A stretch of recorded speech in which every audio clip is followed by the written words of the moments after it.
Love this podcast? Support it and sponsor today. Simply head to ozcastnetwork.com for details.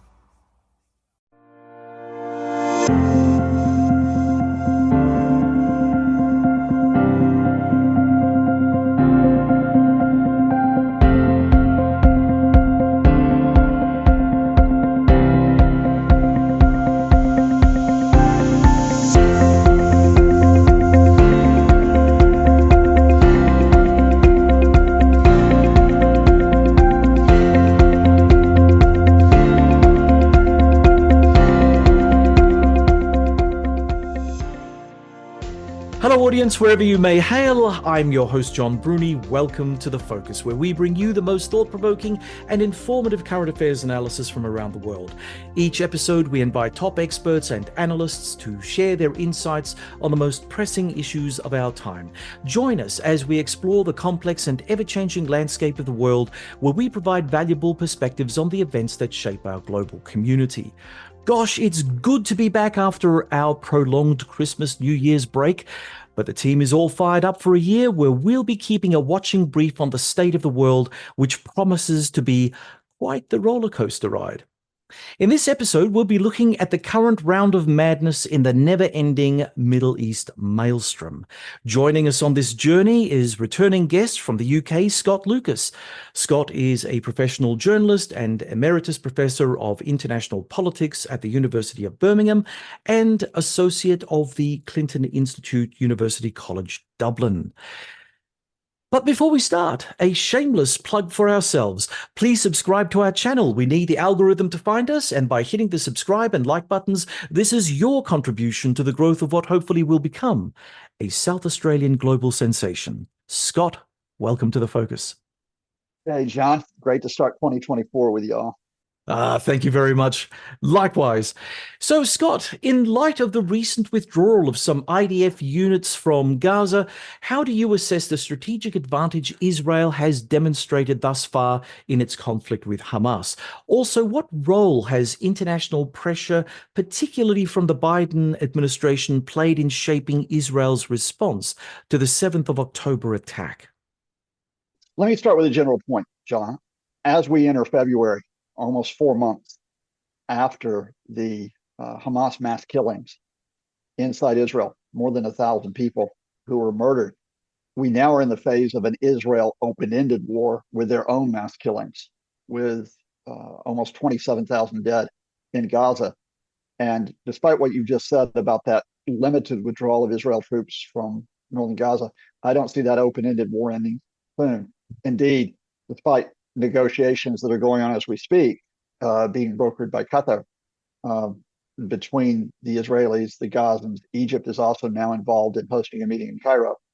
I don't see a hostage, that is, hostages held by Hamas, swap for Palestinian detainees in Israel that is going to lead to a lasting ceasefire yet. There may be a pause. There may be another pause in the fighting as there was at the start of December. But I don't think we have a lasting ceasefire for two reasons. I think the first is that Hamas is not going to, quote, end it, what it would call resistance, what others might call trying to cover its backside after those mass killings in October. I don't think they end unless they get a commitment from Israel, not only that Israel stops the attacks across Gaza, but that you get a withdrawal of Israeli forces. In other words, Hamas will not give way unless you have a commitment that you do not have an Israeli occupation like you've had in the West Bank since 1967. On the Israeli side, there's a lot of political, there's a lot of security involved, but there's also personal here. And I think to bring it down to brass tacks, Prime Minister Benjamin Netanyahu cannot afford to end this war without, in his words, absolute victory over Hamas. He can't afford that politically, because the day that the war ends, unless there is that crushing of Hamas, he's out on his backside because elections will be called very soon. He is unpopular with a lot of Israelis. He's blamed by a lot of Israelis for getting them into the state where Hamas could attack on October the 7th, having effectively divided the country for months with his attempt to crush the judicial system. And I don't think Netanyahu, the day that Netanyahu stops the war, stops the Israeli military actions, he's in legal jeopardy because the return of the bribery charges with Netanyahu failing to crush the judiciary or co-opt it means that, justice may be done in the sense that he'll finally be pulled up in court. So, Netanyahu's invested. Now, there are two other members of the Israeli war cabinet. There's the defense minister, Yoav Gallant. There's the former head of the Israeli military, Benny Gantz. They may flip from Netanyahu. They may say, look, enough is enough. We're not going to crush Hamas. We've got to accept something more limited in terms of what we get out of our response since October 7th. That point may come, but it hasn't yet. On your other question on the American side, but I want to broaden it out. I want to make it international because Australia's involved, Europeans are involved, Middle East states are involved. I think if you take the first phase of this conflict, these mass killings after October 7th, after Hamas started the cycle of violence, there was a dedicated international effort to try to pull the Israelis back from an expansive bombing campaign, from a ground assault across all of Gaza. And that went on for weeks before the Israelis did go in with precisely that expanded bombing and that ground offensive. What the international community was saying, and again, I have to emphasize, not just the Americans, because a lot of times we just reduce this to U.S. and Israel. Yeah. Is they went in and the series of leaders told the Israelis, look, we agree with you that Hamas crossed the line. And Hamas crossed the line on October 7th. Let's be very clear, because they've carried out rocket attacks into Israel before. They've carried out border incursions, but they've never carried out a ground assault across the border with the mass murder of civilians in such large numbers. And so the international community said, Hamas is unacceptable, not legitimate to do this. Hamas has got to be removed from power. And they repeatedly went to the Israelis and did this, said, well, how do you do this? How do you do this using political measures, using economic measures, and using security measures? And said to the Israelis, look, if you go in to try to, again, Netanyahu's phrase, crush Hamas, destroy Hamas, the first thing is you may not succeed. Hamas may actually resist. And secondly, instead of separating civilians from Hamas, which is what you have to do to isolate them, you have to get the civilians thinking we don't have to depend on Hamas to protect us. You'll drive the civilians back into the arms of Hamas because there's no one else, facing up to these Israeli mass assaults on a day-to-day basis. And, and the Israeli war cabinet effectively pushed aside the international community. But I'll add a stinger to this, which is if you divide that, in terms of October 7th up to the start of December, which was the first phase of the Israeli operation, then we had a pause for about a week where there were hostages that were released for Palestinian detainees, mainly women and children from Israeli prisons. After that week in December, you go into a different phase, which is we know the Israelis are now going all out. You know that they are indiscriminately bombing. You know the civilians are being killed. You know they're hitting hospitals, they're hitting shelters, they're hitting UN facilities. Israeli officials have told 972 magazine about this. It's not, it's on public record through them. The international community, again, wanted this pulled back. But then it did. The U.S. then does come to the fore. Because if there is one country that has leverage on the Israelis, it's the U.S. The U.S. has 2 points of leverage. They had a point of leverage where they could have supported a ceasefire in the UN. Not only did they repeatedly refuse to do that, when the UN finally got a watered-down version of a resolution in the Security Council, the U.S. again abstained. They would not call for a ceasefire.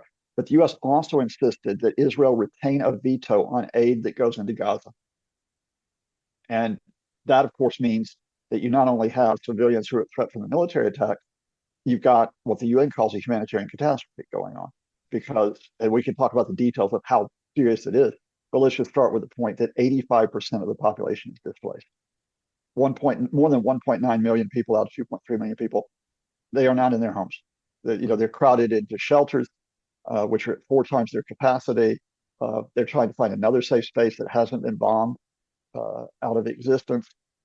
They are short of food, they're short of water, they're short of electricity. It's unhygienic. They're scrambling on a day-to-day basis. The U.S. helped enable that. And they also helped enable the Israeli military attacks with the second point of leverage. The U.S. could have said to the Israelis, we're going to limit military assistance to you. Military sales, military grants, we're going to limit that until you pull back. The U.S. not only did not limit the military assistance to Israel, they increased it after October 7th. At the start of December. So this would have been in the first, say, 2 months conflict. The U.S. had sent more than 15,000 bombs to the Israelis. More than 10,000 of those bombs were unguided, dumb bombs. And unguided bombs don't discriminate between fighters and civilians. They quite often wipe out civilians. The Americans sent more than 50,000 shells by that point. And in early December, they authorized more. Again, tens of thousands more shells to go into the Israelis. And it was quite clear that this military assistance from Americans is not being used to defend Israel, not to defend it from further Hamas attacks, being used in the offensive campaign. So if the Americans won't exercise leverage with the Israelis, why should they listen to Australia? Why should they listen to the European Union? Why should they listen to the UN? Because they can bear the cost, at least in the sense of the resources and the personnel needed to continue to try to destroy Hamas while not doing so far. And the only then possible way of pulling the Israeli war cabinet back is Israelis themselves.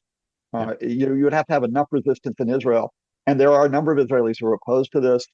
There are a lot of Israelis who've been mobilized because of the failure to get all the hostages back.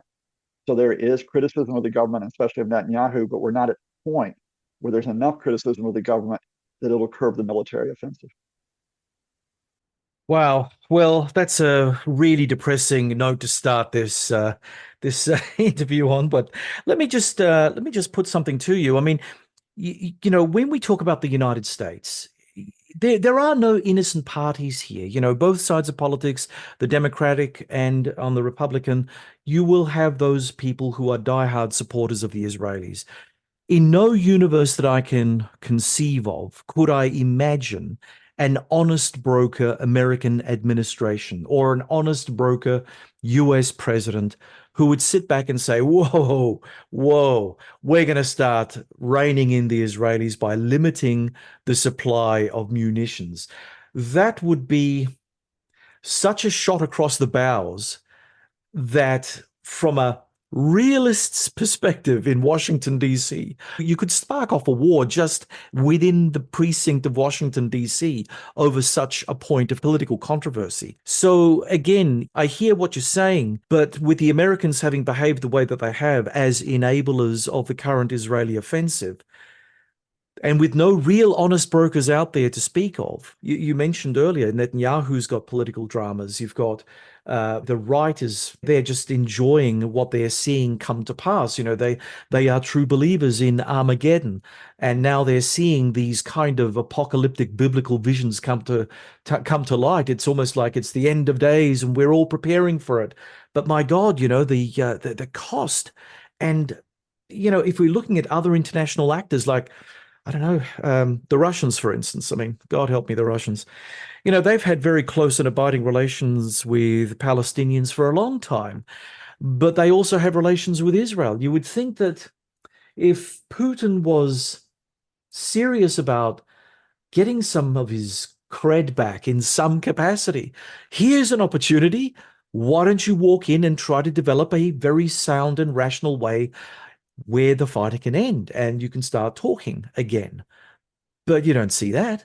So let me start off with a historical case, John, which most people don't know about, because I'm always a big believer, which is what really distinguishes history is when something cuts against the grain of what you expect year after year, or in case after case. Back in the 1980s, when Israel made its ill-fated decision to go into Lebanon because they wanted to push the Palestinians out of Beirut. They wanted to intervene in Lebanese politics to make sure that they had, as it were, a friendly state or at least a neutral state up on that northern border. You were talking about civilians that were getting wiped out in thousands then. Some very disturbing things, for example, such as the massacre at Sabra and Shatila. You will remember that the spillover from that, I hate using that kind of term for what I'm about to talk about, but that spillover meant that almost 300 Americans were killed in the suicide bombing of a military base. The French base was, either the French base or the French embassy was also hit. So you had mass killing of French forces that were there. The Reagan administration finally said to the Israelis, this got to stop. You're not getting anywhere here. You're just getting yourself, bogged down in Lebanon. It's creating instability across the Middle East as well. Sort of similar to where we are 40 years later. We're going to pull back on the military assistance to you. And the Israelis came out. The Israelis came out of Lebanon. It didn't solve Lebanon by a long shot. Civil war continued until the 1990s, and the country is a basket case today. Yeah. But at least the immediate Israeli invasion had been checked, so it can happen. And the reason why I was looking at this in 2023 as being different was for a couple reasons. First of all, it wasn't just simply a case of you were telling the Israelis to stop. You were looking at Hamas changing the equation, where you were actually saying to the Israelis, we fully agree with you that this cannot happen again. We fully agree with you that your security, your civilians cannot simply be massacred like this. Women and children cannot just simply be slain like this. So look, let's talk it through. And you had Arab states that actually believe that as well. Now they're not as vocal, but a lot of Arab states don't like Hamas. They don't like what Hamas does in terms of stirring things up. They don't see Hamas as being a force for any type of Israel-Palestine resolution. So there was that window that was there. What happened, and I know we're going to get to U.S. domestic politics, and it might have shaped a little bit of what was to come, but it was also Joe Biden himself, who's been a longtime supporter of Israel. What happened is that the public signals were off in terms of that window. So when Biden went there, and I know why he did it, I can understand why he gives what becomes now the Biden hug to Netanyahu, because everyone knows that Netanyahu is an obstacle to getting a resolution on this because he is such a dedicated, basically, it's me or Hamas. So you're trying to keep Netanyahu at least sweet while you maneuver with other Israel. You're trying to find the space behind the scenes to talk about what to do about Hamas. So Biden publicly gives him the hug, and Rishi Sunak, an incident that people don't highlight as much, he went over and stood alongside Netanyahu and said, "We really respect what you're doing to protect civilian lives." Going, what? So it wasn't just Biden that was doing this. And I think they miscalculated. I think the fact is they emboldened Netanyahu with those public signals to think he could just press on, and not have any kind of fallback against him. Just on that alone, so many people, so many observers, when they look at Biden, they think he's pretty much dead man walking politically. And I suppose for a strongman figure, and we have to cast Prime Minister Netanyahu in that mold, he may very well have come away from all his previous dealings with Biden thinking, I've got your mark, mate. I know what you are. You're as weak as water. I just have to push you, and you will do nothing to stop me. So I think that perhaps there was that Machiavellian sense of Netanyahu's understanding of the Biden administration and how hard he could have gotten away with the things that he's gotten away with so far, yeah? Partially agree with that. Because I think people underestimate Biden. And I know it's hard to say this because Biden can stumble over his words in public. Again, I'll remind folks he's had a lifelong stammer, which he's had to conquer to make his career in politics. It still affects him. He goes off script when he talks. He is 81. He's certainly physically still in good health, but he looks like someone who is elderly. So Netanyahu knows Biden's still sharp, right? That goes out there. But I think you're right. Netanyahu could play on the public image, right? That I've got Biden, but also can play on the public image. We've got the Democrats, right? Because I think what you're getting into here is the U.S. domestic, U.S. political culture is always on the play of, well, you can never stand up against Israel in the American public sphere, or you will suffer an electoral cost. And I have to tell you, I think that probably would have been the case, not necessarily for Biden, but I think it would have been the case at the level that people are not looking at, bizarrely, which is the congressional races across the United States. I mean, remember, both the Senate and the House of Representatives are effectively up for grabs this year. They're on a knife edge between the two parties. So it isn't just a case of how Israel-Gaza plays out there, at the national level. It's how it plays out at the state level in terms of those 50 states and their congressional contests. But I again think that the Biden administration may have missed an opportunity here, because it is not the case that American political culture is completely embedded with Israel or no way, right? That that you have to back the Israelis, whatever happened. I think a lot of Americans have been shocked by the level of violence. There's this Gaza cycle of violence has received a lot more coverage than the previous ones. I can remember that when EA Worldview, the site I edit, started in 2008, one of the first cases we covered was Gaza, and almost no one else was covering Gaza from the inside of the country. That's different this time. You've had news organizations that have been bringing out images of what's been happening on a daily basis. And you have got a lot of younger voters in the United States who track differently in terms of they don't believe that Israel's the default position. Now, I do think that at the elite level, at the level of media, at the level of a lot of business networks, corporate networks, you do tend to have backing of Israel, and thus the scapegoating of American universities, which you've seen in recent months. So there may have been a political cost to try to negotiate a resolution to this, but look at where we are now. There's a political cost precisely because we're in an open-ended conflict. If you could have wrapped this up by the spring, then I don't think it's a top issue in the American election. Yep. If this drags on through the summer and the autumn, then I do think it's an election issue. And I don't necessarily think it benefits the Democrats, because I think some voters, again, will actually say, well, no, you've actually failed in terms of trying to get a resolution here. And at the very least, we're going to sit on our hands and not vote for you because you did, in the end. Now, to bring back your phrase, you appeared weak when you were dealing with Israel.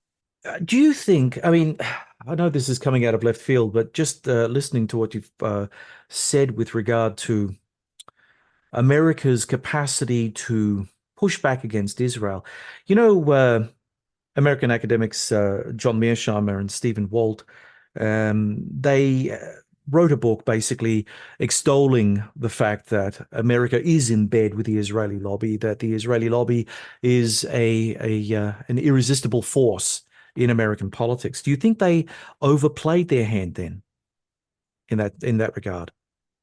Yeah, that's an interesting point.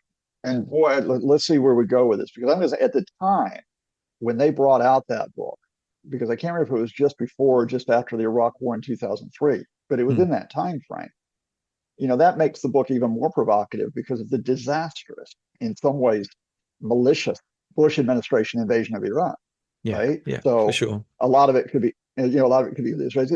Even at the time, though, and and therefore I think there's a lot to be gained out of that book. But even at the time, that book was actually just simply a part of the puzzle, because the fact is if you actually look at what was happening in the Middle East, not just when you talk about the Iraq War, but if you talk about America's relations with Saudi Arabia, for example, if you talk about what was happening in terms of the ongoing issues regarding Lebanon, if you talk about the question of where Egypt was, it's not just the Israel lobby that pulls the string of the administration. The fact is the Bush administration went into the Iraq War to try to demonstrate that America was the world superpower and would do so on an indefinite basis.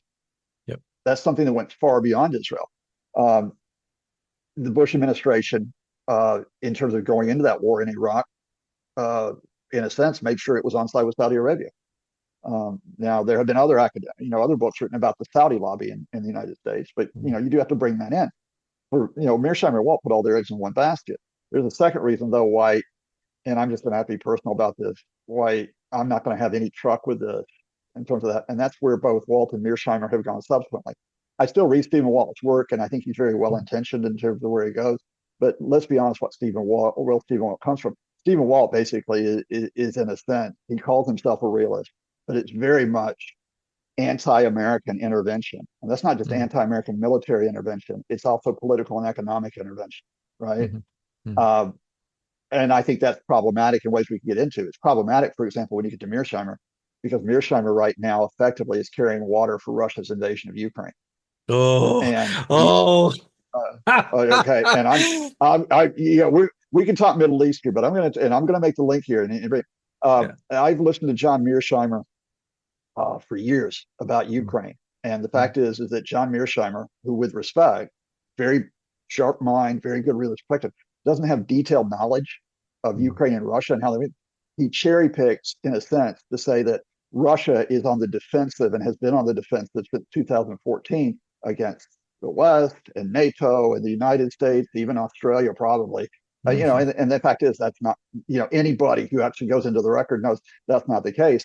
We're at the point now where John Mearsheimer is being used by the Kremlin to say, look, John Mearsheimer says we were the ones defending ourselves and so on. We're completely defending ourselves against Ukraine. John Mearsheimer said it. At that point, your credibility's gone out the window as an analyst. You become a polemicist, and you happen to be a polemicist who can be manipulated. I'm not saying John Mearsheimer wants to be on Vladimir Putin's side, but he opens himself up to being used by the Russia in what is as much an information war now over Ukraine as it is a battle on the front lines. So that circles around to a different part of the world. Let's get back to Mearsheimer and Walt in 2023, 24. The problem with Mearsheimer and Walt is it's U.S. centric. Yeah. It's Israel centric, but it's U.S. centric. And that's the problem with a lot of scholarship out of the United States. It's simply like, if the U.S. does this, if it does this, the U.S. is either good, U.S. is either bad. When you talk about the Middle East, including Israel, Gaza, it is a kaleidoscope of actors. And we may talk about a couple more of them in just a minute. It's a kaleidoscope of actors, each of whom have their interests, some of whom are not well-intentioned, and they have influence. It is not just the Americans who are involved here. Because if you're going to get anywhere on Israel, Gaza, on Syria, where the Assad regime, propped up by Iran, Russia, Hezbollah, has murdered hundreds of thousands of people since 2011, if you're going to get anywhere on Iraq, you have got to talk about the international community in terms of getting its act together in assessing what is possible, what might be possible, and what should be done. Once you start going off with U.S. good or anti-imperialist lines, you throw all that away because it becomes that simple, and it feels good to people of simply say, yay for our side, your side sucks. And, civilians wind up getting killed on a day-to-day basis while you keep striking those postures. Well, exactly right. Okay, now talking about civilians getting killed and the likelihood of even more of that happening, the recent targeted assassination of a top Hezbollah commander, Wissam Tawil, on the 8th of January 2024 raises concerns about a wider regional escalation of what we're seeing in the Middle East at the moment. What evidence do we have that Israel is ready and able to take on southern Lebanese Hezbollah? Hezbollah is a guerrilla army which is well armed with drones, missiles, rockets, and artillery. I mean, they dwarf anything that Hamas presented as a threat to Israel. Its fighters are battle-hardened from their involvement in the Syrian civil war, which you've just mentioned, and any renewed war between Israel and Hezbollah cannot be considered a walk in the park, right? At this point, we're not talking about a direct war between Israel and Hezbollah. Now, there may be one that occurs, and I'm going to go into that in just a minute, but let's take the question of direct war. Israel would be going in and fighting a two-front conflict. Now, of course, in the question of Gaza, that front means they're just pounding it on a day-to-day basis. But that still takes military manpower. It takes resources, right? It takes air power and so on.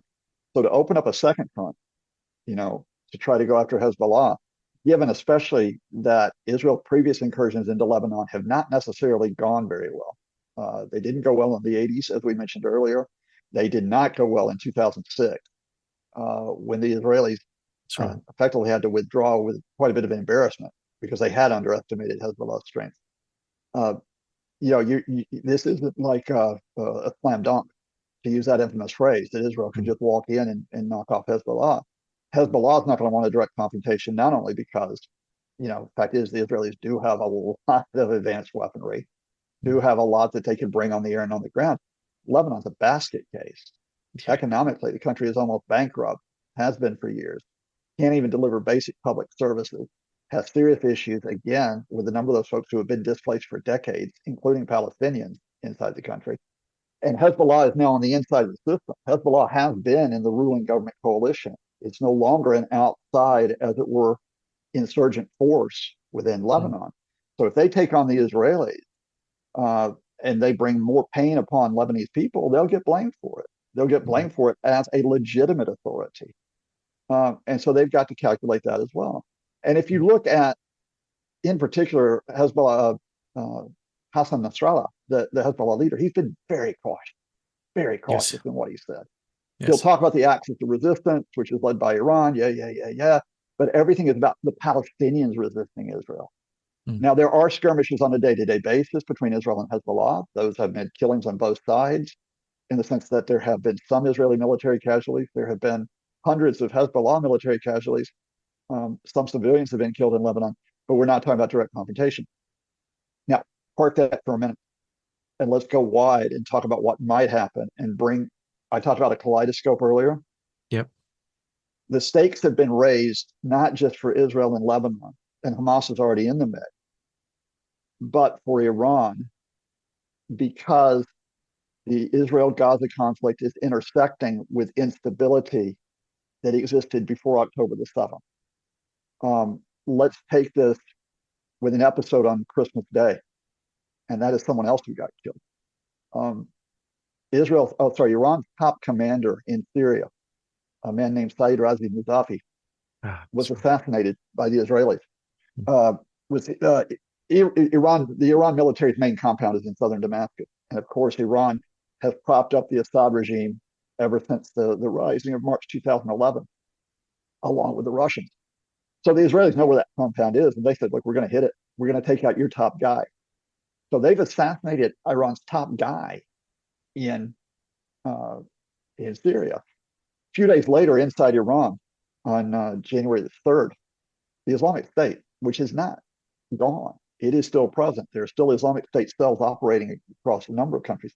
They hit a funeral procession, a ceremony in south central Iran, in a place called Kerman. They killed more than 90 people, and they killed those people as they were celebrating or marking the 4th anniversary of the assassination of this iconic general, Qasem Soleimani, who was assassinated by the Americans in 2020. Yep. So the Islamic State's rubbing salt in the wound in terms of, you haven't completely wiped us out, and by the way, we can take your folks out. So the Iranians, completely on the back foot now. They want to show strength. They want to show their, right? Yeah, we're tough. They want to show their population ahead of elections on March the 1st. We're the head of the axis of resistance. So their militias, who are in Iraq and in Syria, they oversee, they fund these militias, these Iraqi and Syrian militias. They keep firing on U.S. personnel, and they increase the rocket attack, right? Look, we're tough. The Iranians fire missiles into Iraqi Kurdistan, neighboring area. They kill a businessman, members of his family, other civilians, including a Dutch infant, on the pretext that they're wiping out an Israeli Mossad cell. They weren't. The businessman was targeted because he helped broker Kurdish oil sales to Israel. They then hit Pakistan in the middle of January, fire missiles into Pakistan on the grounds that they're going after an insurgency that's caused trouble in southeast Iran. And they miscalculate. The Pakistanis fired back. They fired missiles back into Iran, and the Iranians have to back off really quickly. And a few days later, as I tell you this cycle of story, which runs from December 25th to about January 20th, the Israelis hit the Iranian military position in Damascus. Again, they take out the head of Iranian intelligence in Syria. They take out his deputy and a few other Revolutionary Guards personnel. What you have in this whole context is that the Iranian regime, led by the supreme leader, does not want to say that they are directly involved in Israel-Gaza. And I don't think they knew of Hamas's attack in advance. They work with Hamas. They've had meetings with Hamas, but I don't think Hamas notified them about the timing of the attack or the fact they were going to go after civilians. So Iran has been a bit on the defensive. We don't want to get blamed for Hamas's attack. They had this space where the Israelis then take the blame for the mass killing. So Iran says, we're the head of the axis of resistance. We support the Palestinians, et cetera, et cetera. But then they face all these challenges where they get hit, they get hit, they get hit. And the open question here is, will the Iranians cross the line in terms of what they do? Now, they have not crossed the line in terms of telling Hezbollah, if Hezbollah would listen to them, go attack Israel. But what the Iranians have done to bring us all the way up to date as we start February is their militias, the Iraqi and Syrian militias that are overseen by the Iranian military, have stepped up the rocket and drone attack on the U.S. bases, and they killed 3 Americans a few days ago. Right. They killed 3 Americans on a base. Interestingly enough, the first time that they've hit a base in Jordan, not Iraq, not Syria, they hit a base in Jordan, which also violates Jordanian sovereignty, of course. We're at the point now where the Biden administration is weighing up its response to Iran. Now, I think they'll hit those militias in Syria. They may, there is chatter, they may try to hit Iranian warships that are outside Iran in international waters. We'll see how they respond, but what if the Iranians say, oh, well, or they've embarrassed us. We've got to hit back again. So you get to take it all the way back to your original question. If you get an Israel-Hezbollah conflict, you don't get it by design. You get it because in this kaleidoscope of conflict, it goes step by step, gradual in terms of people trying to project strength, even when they have fundamental weaknesses. Look, it's interesting listening to all of this, but battle damage assessment is more art than science, shall we say. And at the moment, if we look at the Israeli war against Hamas in Gaza, the Israelis have their figures, Hamas has their figures.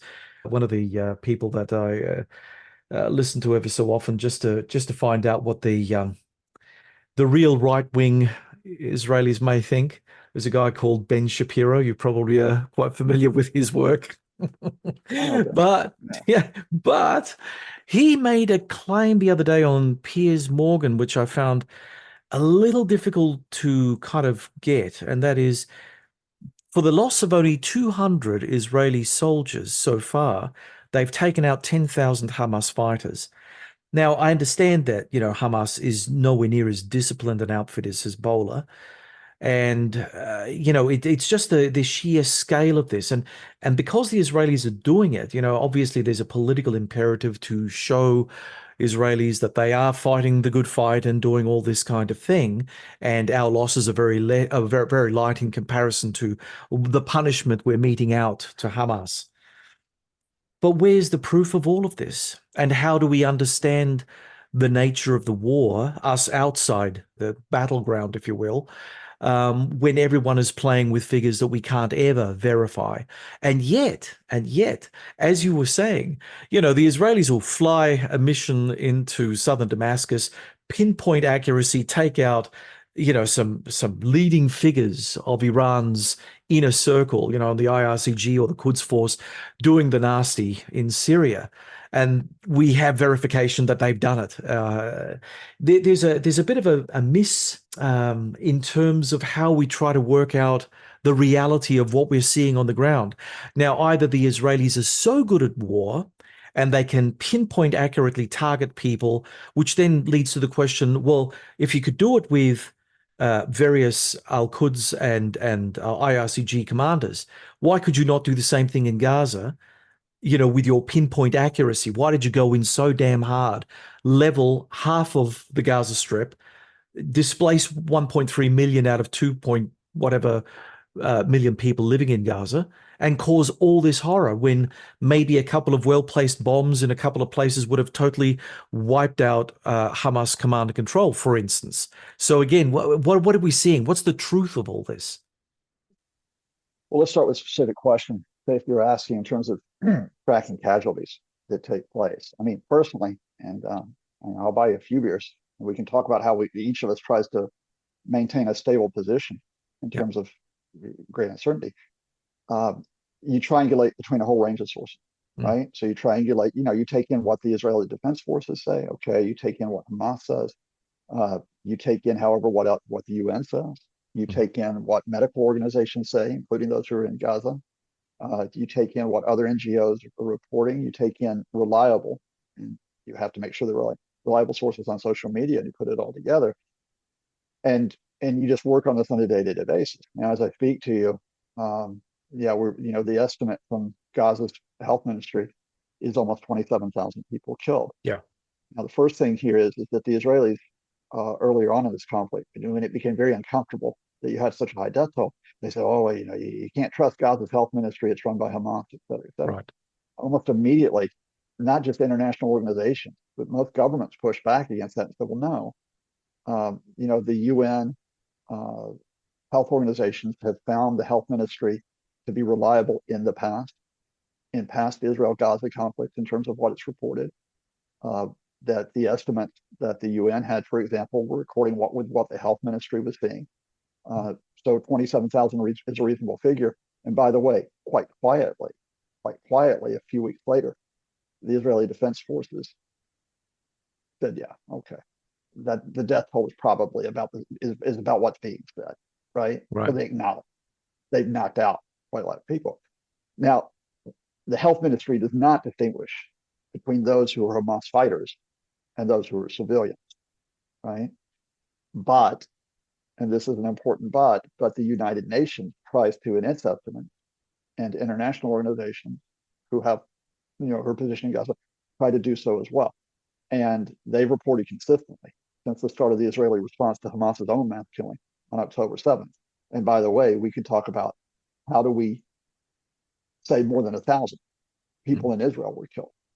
We can take that on as well. I'll park that's a good point too. Yeah, absolutely. So the international organizations and the UN have said that the vast majority, without going into specific numbers, the vast majority of people who are killed and who are missing in Gaza are civilians, right? And they have said that of that vast majority of people who are civilians, a very large number of the casualties are women and children. So the estimates, in fact, is that 40% of the casualties in Gaza are children. They're not Hamas fighters. And 40% of 27,000, let's say already, is taking you to more than 10,000 children who would have been killed so far. And Gaza's population is a very young population. It has a lot of children in it, right? So that would make sense. That would track if you're talking about indiscriminate bombing. I would say that, consistently, you're looking at probably around about 80% of the casualties have been estimated to have been civilian casualties. And if you take 80% of 27,000, and I'm doing my math really, really quickly here, but you're talking about about 20,000 of the 27,000 would track into be civilians, right? Now, if you take that as a rough guide, that leaves about 7,000. You can say, well, maybe 7,000 are Hamas numbers. Interestingly enough, I'm going to refer to U.S. intelligence, and U.S. and Western intelligence agencies came out a couple of weeks ago, and they let it be known. In fact, January 21st is when this came out. It was published in the Wall Street Journal. The Americans let it be known they estimate 5,000 to 9,000 Hamas fighters are killed, right? And Ben Shapiro just said 10,000, right? Because Ben Shapiro, by the way, I've been mean enough to John Mearsheimer. At least John Mearsheimer has got cred. Ben Shapiro has got his own ego. And anytime you have to go on Piers Morgan to enhance that, all right. That's bottom fishing in terms of trying to be an analyst. Yeah. So enough about Ben. Let's talk about 5,000 to 9,000 Hamas. What was interesting in that article is that U.S. intelligence also let it be known. And remember, they're putting a bit of pressure on the Israelis to pull it back. So keep that in mind. But they effectively say that's 20 to 30% of Hamas's strength. So that's not, it has dented Hamas's strength. But of the existing strength they had, 20 to 30% casualty, not a huge rate. And Hamas will be recruiting more people off the strength of this. That's the other thing that will be told to the Israelis behind them. So, that's the casualty. Now, the broader question you asked me about, well, why can the Israelis, why do they go in with the tactic of indiscriminate bombing? It's Hamas doesn't sit in command and control centers above ground like the Iranians did in Damascus. It'd be interesting if the Iranians go into tunnels now in Damascus, right, with the targeted assassination. Hamas operates, and there is an extensive system of tunnels across Gaza. It's like an underground cities below cities. The Israelis say, well, they're not fighting fair because they're not staying above ground. And let's be honest, Hamas is effectively using Gaza's population, civilian population, as shield. If you're going to come get us, you're going to have to come get us in the tunnels, right? Because we're going to be moving around. We're not going to stick in one place above ground. And from the pattern of the Israeli attack, it appears that the Hamas leadership, if it was in Gaza, Gaza City and in northern Gaza, during the first phase of the war, they went to the south. Yeah. They went to Han Yunis and Rafah. So guess what happened? In the second phase of the war, the Israelis, who had said, we're going to be attacking northern Gaza, southern Gaza is a safe zone. It's a sanctuary. You can evacuate there? Yeah. They just started attacking southern Gaza. So no area in Gaza was safe. To do this, when Hamas fighters are above ground, quite often they are in buildings that Gaza is one of the most densely populated areas on Earth, right? So when you hit Hamas above ground, you probably are going to wipe out surrounding buildings. It's not going to be like a targeted single missile with what the Israelis are using. So you're going to wipe out civilian areas as well as the bad guys at the same time. So let me give you one incident, which is indicative of what happened. There's a big refugee camp, one of the largest in Gaza, called Jabalia. uh, in Gaza City. And the Israelis went in to hit Hamas fighters near that refugee camp. They used 500-pound bombs, and they used at least one 2,000-pound bunker buster. Bunker buster is meant to hit underground positions in places. They just leveled everything. When you go for those quick strikes, you don't necessarily perform the check on civilian proximity to the targets that you're hitting. All right. Just on something that you raised a little earlier, in terms of, I mean, the average Gazan Palestinian who may or may not be sympathetic to Hamas. We don't want to go into that at the moment because I think that that's actually quite irrelevant to what I'm trying to drive at here. But if the average Palestinian Gazan understands that Hamas and its defense requires the sacrifice of a lot of children, women, old people, just general civilians out there, what is the popularity of this group? I mean, surely the average Gazan who just wants to go about their business, raise their family, have a nice life, as truncated as that may be in a place like Gaza, can't really just be supporting a group that is willing to sacrifice that civilian, the extended family, because one fighter or a group of fighters happen to be in a tunnel somewhere close to their home. I mean, is there something that you can say with regard to the popularity of Hamas among average Gazans based on this alone? Let's just start off with, I think, fundamental. Let's assume that in Australia, that for some reason, you had a government that was widely unpopular, you know, whether it be on Yeah, social issues, whether it be on right. economic issues. Yeah, And let's say that your government, was in a scrap with another country. I don't know if y'all are going to wind up fighting with New Zealand. I certainly hope not. I like both of you all, right? Let's say that y'all got into a scrap with the Chinese, right? right. Let's say that someone decided to come in and bomb Australians on a day-to-day basis, decided to come in and not only bomb you on a day-to-day basis, but let's say cut off your food supplies, cut off your water supplies, hit your hospitals, hit your schools. Do you think most Australians would immediately put their hands up and say, that's it, we're going to surrender? We're going to surrender. We're not going to support our government.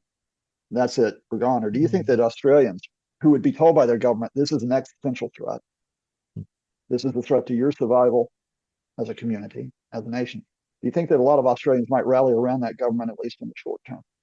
I'll let you ponder that. Because what you're sitting with here is that Gaza has been widely criticized. Quite often that criticism has to be careful. Hamas is not the nicest organization in terms of dealing with dissent, Yeah. but we can track this through some surveys that have been taken. We can track it through, what happened before October 7th in terms of comment about how services were run, about how Hamas was dealing with the Israeli blockade. But the fundamental is this, and this is where I go back to that first phase of the conflict.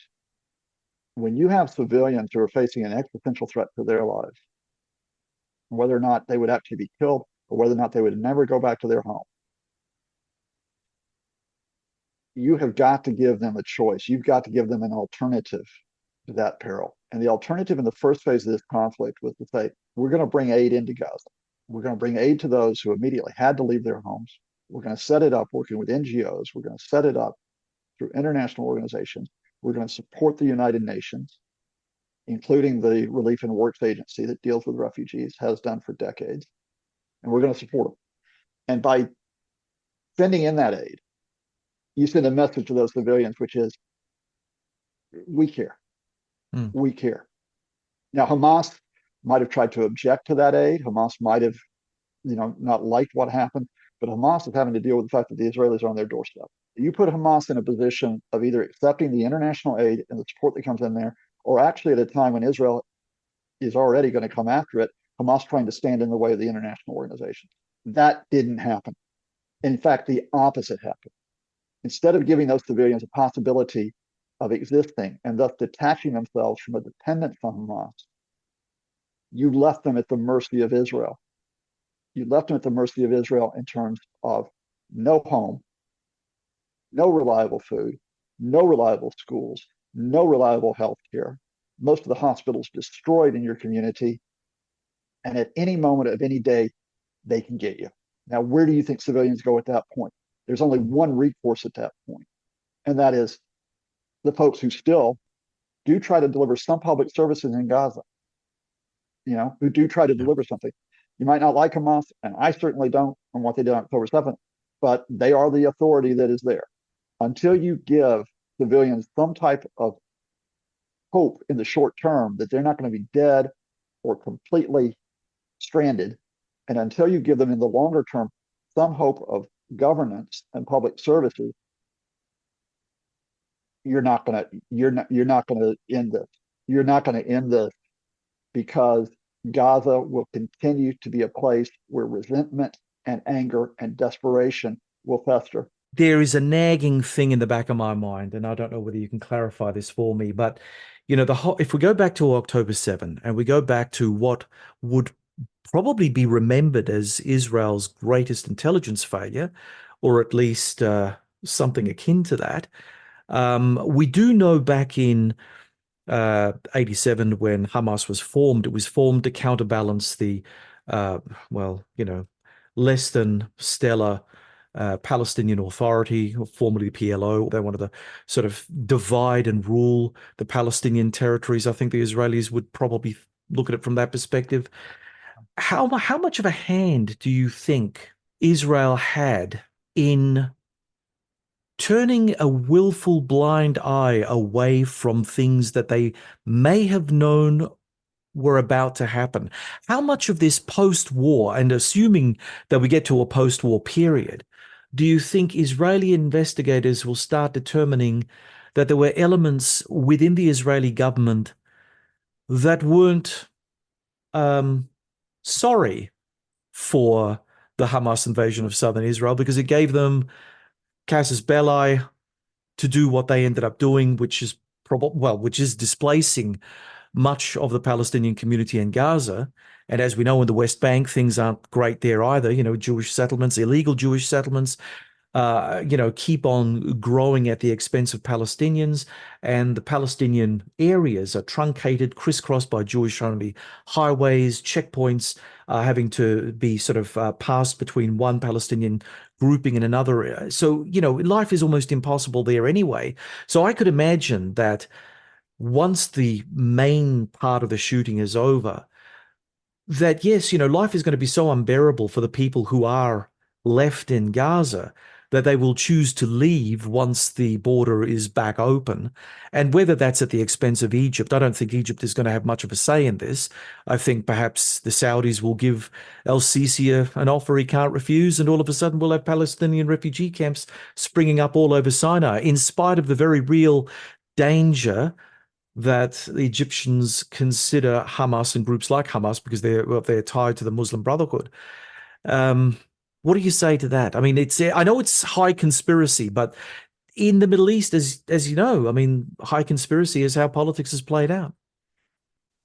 Yeah, but I think it's our job to cut through that in terms of giving an alternative to the way that these things play out. Let's start with that very interesting point you make about Hamas. And I think you've got a good starting point. I don't think you finish up well in terms of saying that anyone in Israel would have set this up for Hamas attack. I mean, again, to bring in the severity of this, this is definitely the largest life of Israeli civilian. This is the largest loss of Israeli civilian life in a conflict since the formation of the state in 48. Yep. Right? They have been in wars 56, 67, 73, but it has not hit the civilian population as hard. So for any Israeli actor, whether it's a politician, an activist, and so on, to try to invite Hamas in to carry this out, it would be the equivalent of, the conspiracy theories that there were American actors that invited Osama bin Laden and the boys to come in and hit the World Trade Center on 9/11. What did happen, and this is on the record, we don't have to play conspiracy theorists here, is that is just as Israel created Hamas in the 1980s to try to divide the Palestinian nationalist movement. So in 2021, after the previous cycle of Israel-Hamas violence, Benjamin Netanyahu decided he was going to try a different uh, tactic with Hamas. Uh, Netanyahu does not want a two-state solution. And a Yeah. lot of the context for this, if we were to bring in the West Bank as well, to talk about a state of Palestine, is that Netanyahu has effectively blocked any meaningful talks for a two-state resolution since 2009 and will continue to do so as long as he's in office. Mm. Indeed, last week, and let me just give you this as an important aside, Netanyahu, desperate for his own political survival, said that Israel does not stop until he gets all of the land, basically, between the Jordan River and the Mediterranean. So reworking that Palestinian phrase from the land to the sea, or from the river to the sea. River to the sea. Yeah. From the river to the sea. So, Netanyahu is there for the expansion of Israel. See, that's what he's staking himself on. Okay, in 2021, to do that, he did not want to deal with the Palestinian Authority. And the Palestinian Authority has a whole series of problems.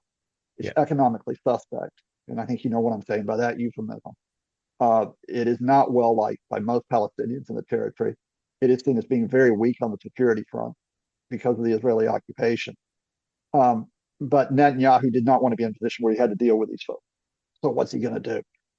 He goes back to effectively with Hamas, and there is sort of a devil's deal struck with Hamas, which is, all right, the blockade stays in place, but even despite the blockade, there's aid that moves in back and forth on a limited basis. And there are workers who can move back and forth on a limited basis. And the deal is to Hamas, all right, we're going to give you a little bit more space in terms of people that can move back and forth, in terms of the workers, right, in terms of the aid that gets in there. We're going to, play a little bit live and let live with you in 2021.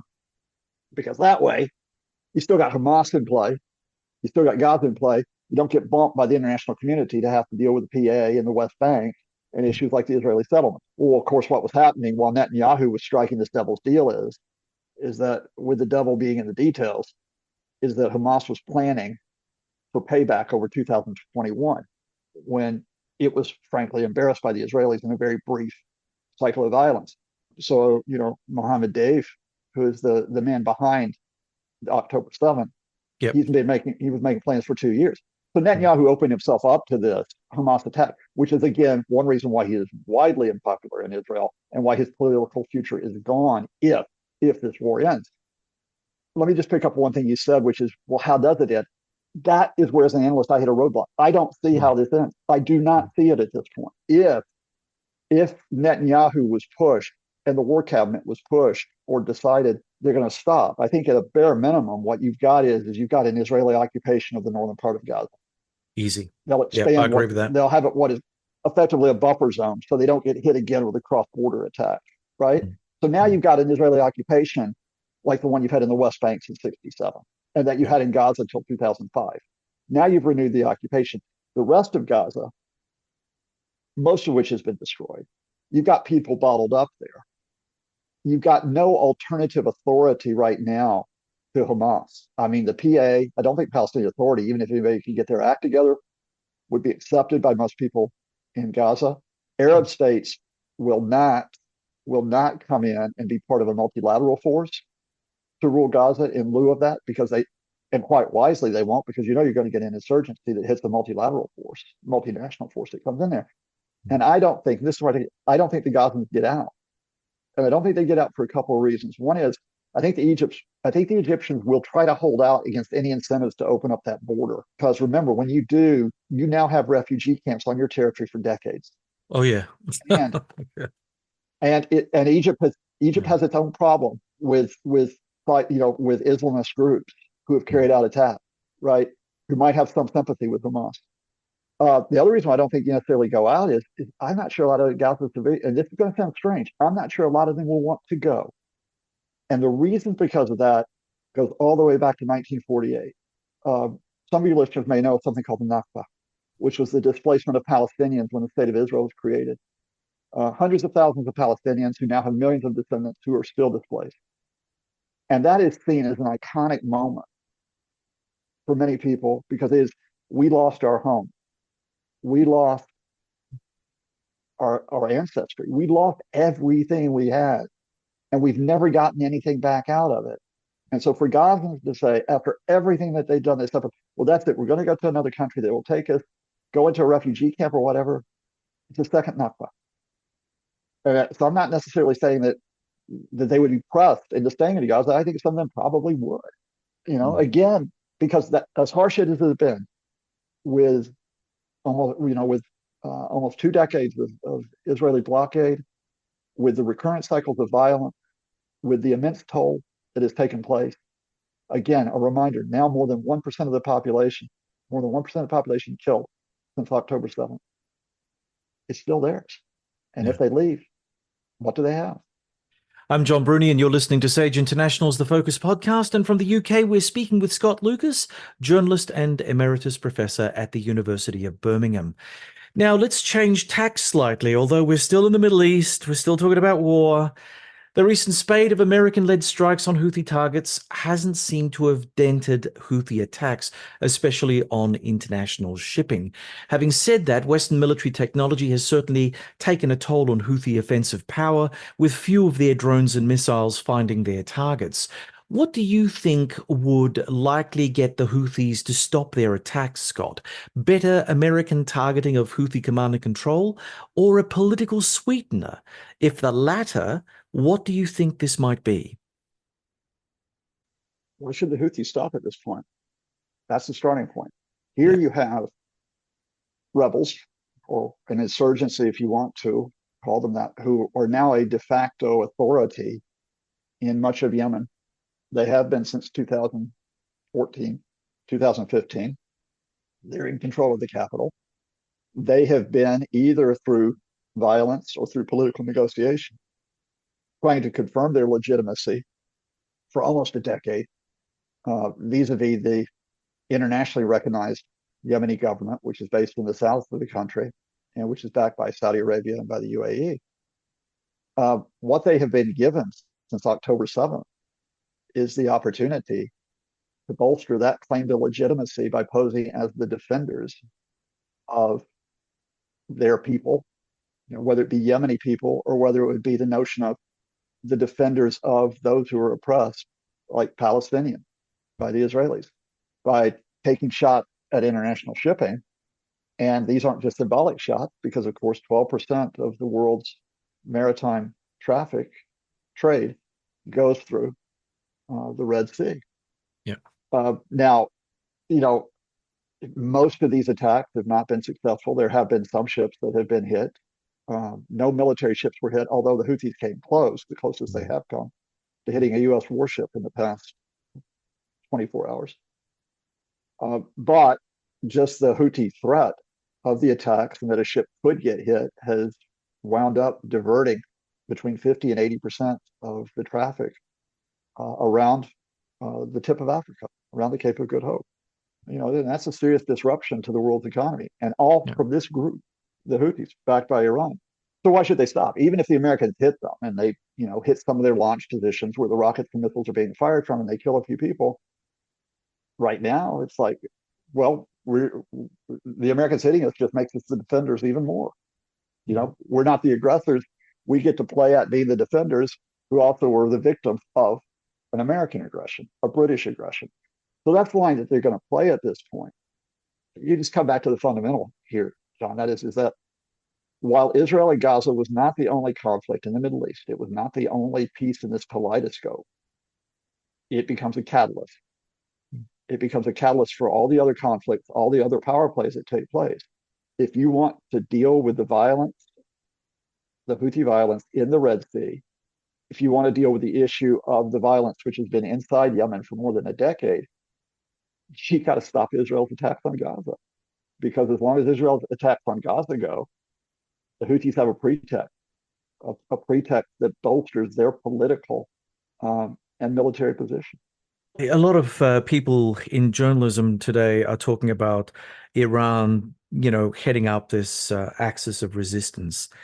But there is also a countervailing argument suggesting that this so-called axis of resistance is actually a very loose amalgam of groups, many of whom are actually fighting for deeply local issues, or if they see an issue that they can jump on board, like for instance, the Israeli attacks on Gaza, they will do so in a very opportunistic way without having the strategy, the manpower, the organizational capacity to do much of anything. Not sort of going into Gaza, not helping out Hamas, but stirring the pot in other ways to complicate Western thinking about the Middle East, for instance.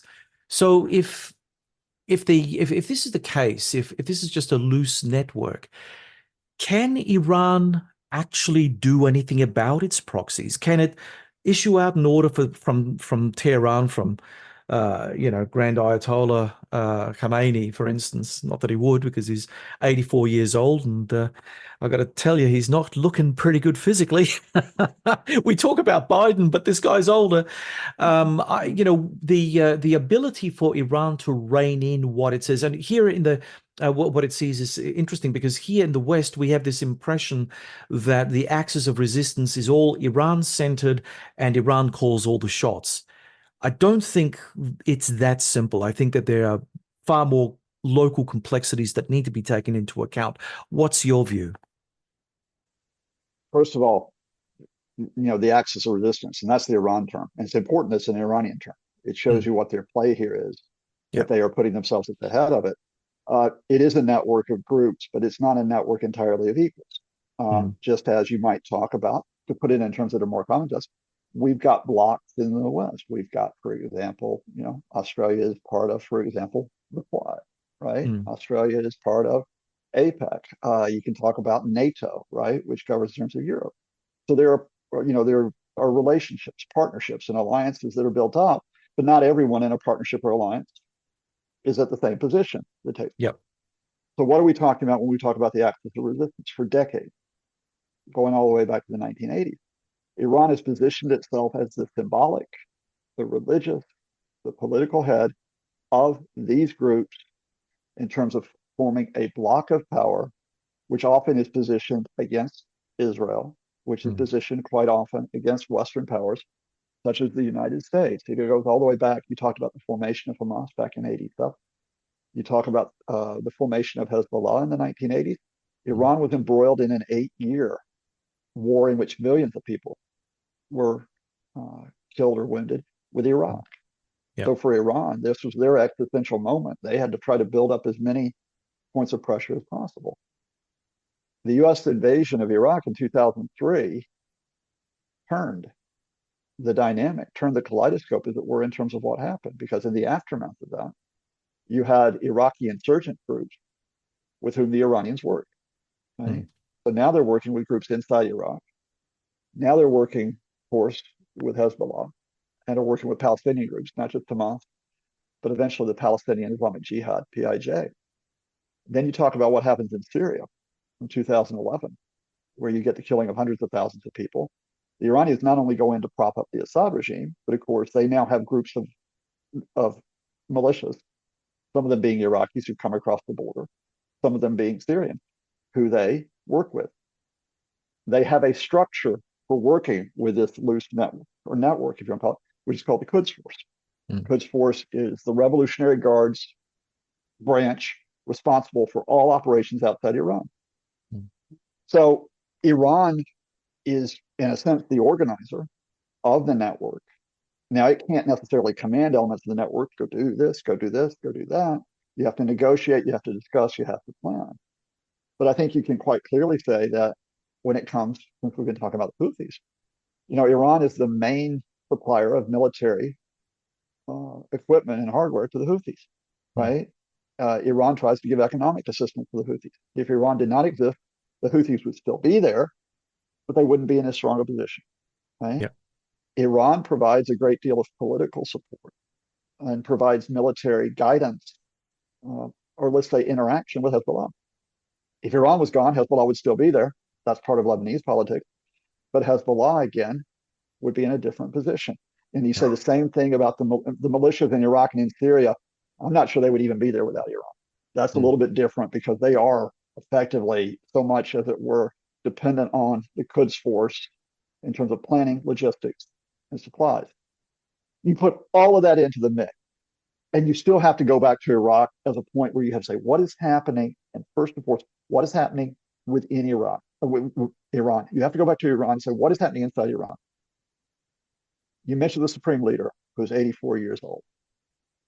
Since 2009, now going on for 14 and a half years, that Iranian regime has been faced with the recurrent protest of its people who chanted back in 2009 in a direct response to the axis of resistance, neither Gaza nor Lebanon, but Iran.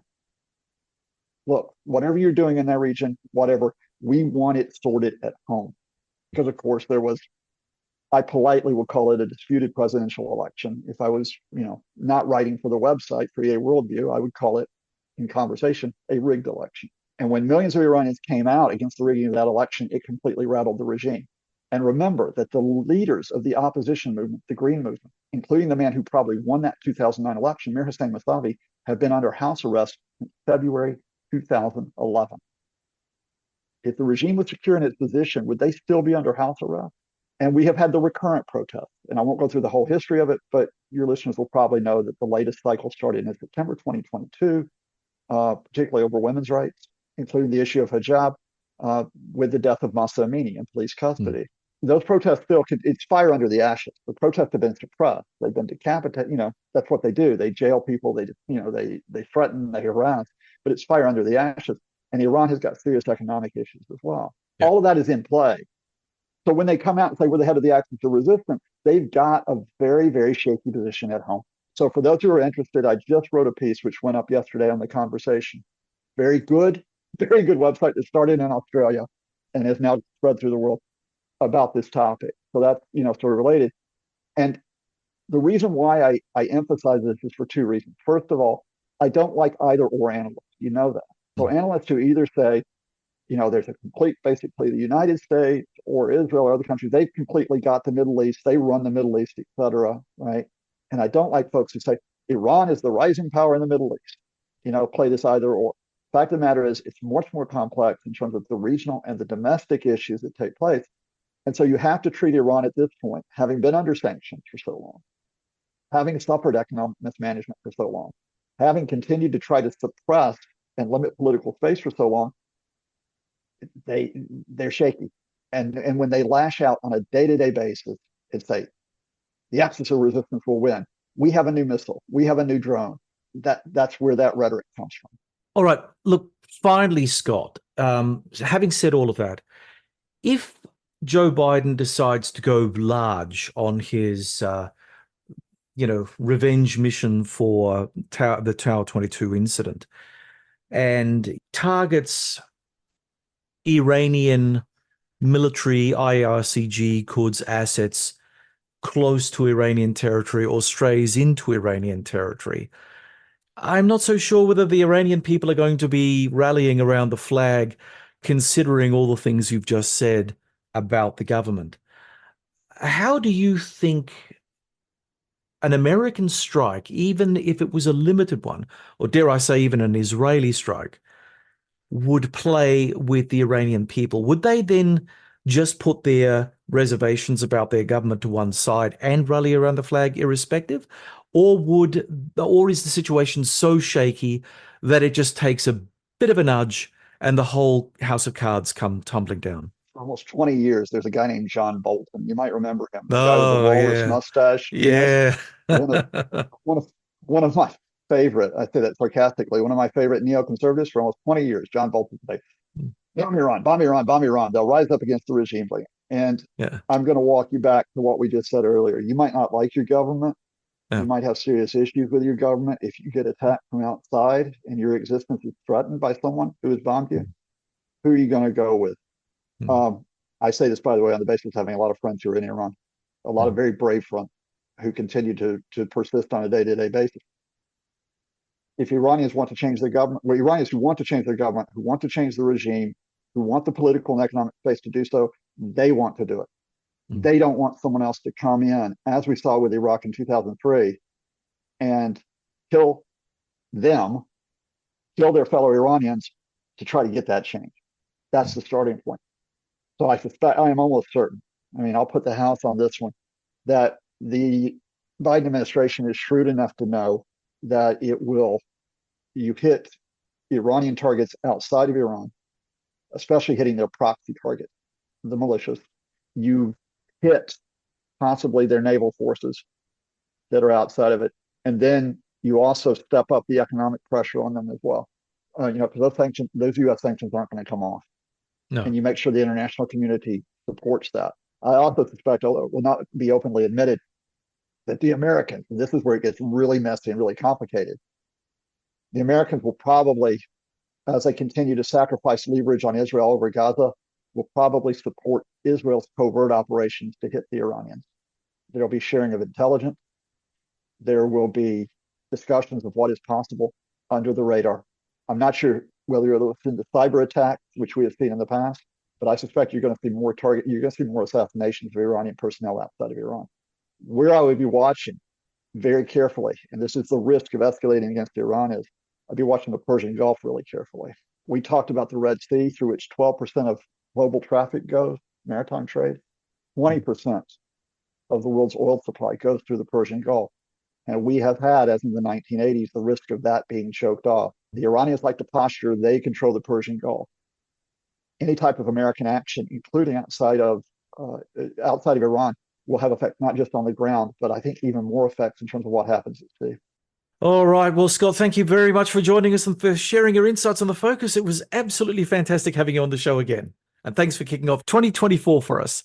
Hey, John, bring me back in 2025 as well. It is so great to be with you and all your listeners. Good luck. Stay safe. Stay sane. Thank you very much. Thanks, Scott. And to our audience, thanks for tuning into the Focus Podcast. We hope that you found today's discussion enlightening and thought-provoking. If you have any comments or questions, please feel free to reach out to us on social media. You can find the Focus on Facebook, referenced on the John Bruni and Sage International LinkedIn pages, and on Twitter or on the Sage International website, sageinternational.com.au, by clicking the Media Center drop-down menu and hitting Podcasts. Don't forget to subscribe, hit the like button, and or leave us a review on your favorite platform. My thanks to our stalwart production team of Malcolm Hughes and Neil Smart, and to the team at the Ozcast Network. We hope that you'll join us again as we continue to delve into the most pressing current affairs issues of our time. Until then, stay informed and stay engaged.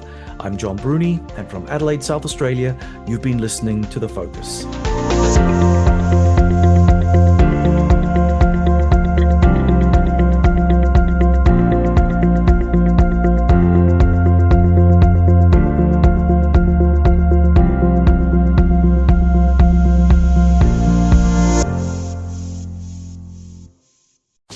Love this podcast? Support it and sponsor today. Simply head to ozcastnetwork.com for details.